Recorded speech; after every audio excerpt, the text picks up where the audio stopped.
nasa kabilang linya naman po ang ating second caller na si Lola Zenaida Cruz. Good morning sa iyo, Lola. Good morning po. Opo, La. Opo. Gising ka na ba? Medyo mahina ang boses mo, La. Gising na po. Ayun! Lumakas. Gising na si Lola. Lola, ano pong gusto mong i-konsulta kay Dean Mel? Ako lang ay pahiram sa amin. Apo nyo. Ayaw ipahiram po sa inyo ang inyong apo. Tama po ba? I think yun yung ano. Oo, medyo, yun ang tanong niya. Opo, oo. Medyo nakakatayo. May, siguro, kasi Oo. yan, siyempre tayo mga lola talagang Oo. hinihiram ang apo. Totoo Pag yan. ayaw ipahiram, Attorney Mel, at below 7 years old yung kanilang apo, Oo. may habol ba? Halos wala. Iyan ang samang palad. Oo. Kasi nakalagay sa batas natin, ang mga pangunahing mga tao na mangangalaga sa mga bata ay ang mga magulang. Therefore, ang mga magulang ang magdedesisyon kung saan pupunta ang mga anak, kung ano ang gagawin ng mga anak, kung ano ang direksyon ng pagkabuhay ng kanilang mga anak.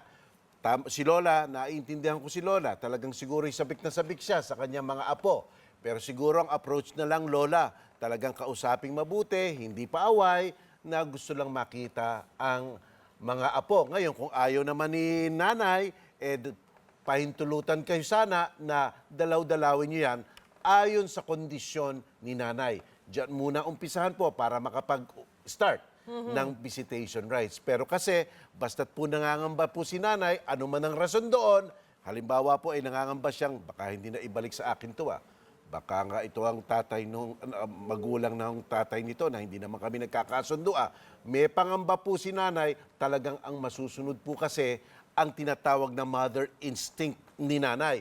At iyan po ay tinatanggap ng ating batas. Sapagkat po, kung ang bata lalong-lalo na ay illegitimate, ang nanay lang ang merong karapatan magdesisyon sa mga pupuntahan ni anak.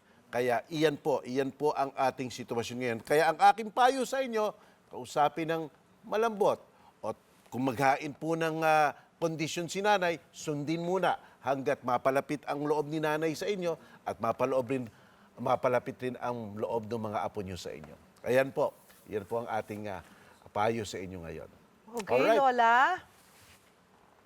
Okay. Ayun, okay, si Okay Lola. na. Kung kayo po ay may mga problemang kailangan ng legal na aksyon o payo, maaari po kayo mag-text sa aming text line na 0999-879-7877 o mag-iwan ng mensahe sa aming Facebook account sa Itanong kay Ding.